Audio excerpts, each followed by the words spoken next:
होय, आज निखिल सदगीर डायरेक्ट पवन चक्क्या पाहायला गेलता भाऊ. ते जाऊ द्या, इकडे बसवाल्याचं आणि पिकअपवाल्याचं काय झालंय, दाम एकमेकाला चिपकले नेमकी काय विषय. तर आज निखिल सदगीर सकाळी सकाळी त्याची गाडी घेऊन आलता क्रेशर आपली गाडी भरायला. पावसामुळे तर अख्खा गाळ होऊन गेलता. मग आपली गाडी बिडी भरून डायरेक्ट सणाना गाळातून काढून घेतली. होय, निखिल सदगीर एकटाच नव्हता बरं का, आपला सागर भाऊ पण होता. आणि तो निखिल सदगीरच्या बोरशाव गाडीत झोपला होता. चायला म्हणलं मला मावत विश्वास नाही, तुम्हा बोरशाव गाडी झोपलाय. बघता बघता आपल्या सिन्नर मध्ये आलो. सागर भाऊ उठला होता, म्हणे आणि इकडे मी गाडी चालितो. म्हणलं चालव मग. आपली गाडी खाली करून आलतो घरी. म्हणलं आपल्या गायीन ते रानात सोडून यावा, पावसाचं वातावरण झालं जाम. निखिल सदगीरच्या गाई रानात सोडून आलो आणि घरी आल्याला झाला ना भाऊ पाऊस चालू. पाऊस वगैरे उघडच तो आपल्या सागरवनी मस्त क्रेशरवरून गाडी भरून आणली होती. मग मस्त टपक्यान गाडीत जाऊन बसलो आणि आता निघालोय. आज निखिल सदगीर डायरेक्ट डोंगरात कोणतं गाव होतं तिथं आलता. ते जाऊ द्या, इथं पवन चक्क्यान ते बा किती भारी होतं, एकदम भारी वातावरण होतं सगळं.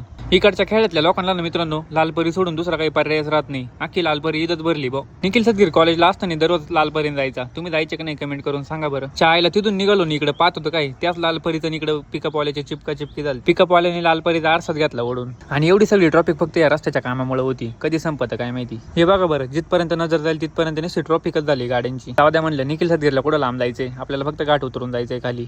ते जाऊ द्या, इकडे वरती पा 5 मिनिटात लगेच पावसाचं वातावरण झालं भाऊ. ते जाऊ द्या, निखिल सदगीरच्या गावचा घाट पा बरं कसं आहे. तुम्ही आले का नाही इकडे कधी. नंतर मस्त म्हणलं पाऊस वगैरे यायच्या आता आपल्या गाई वगैरे घरी घेऊन येऊ. गाई तर घरी आणल्या, पण चायला अख्खा भिजून गेलो ना मी. तर आजच्यासाठी एवढंच मित्रांनो, चला भेटू पुढच्या व्हिडिओत लवकरच. तोपर्यंत लाईक करा, कमेंट करा, शेअर करा, मिस्टर निकला फॉलो करा.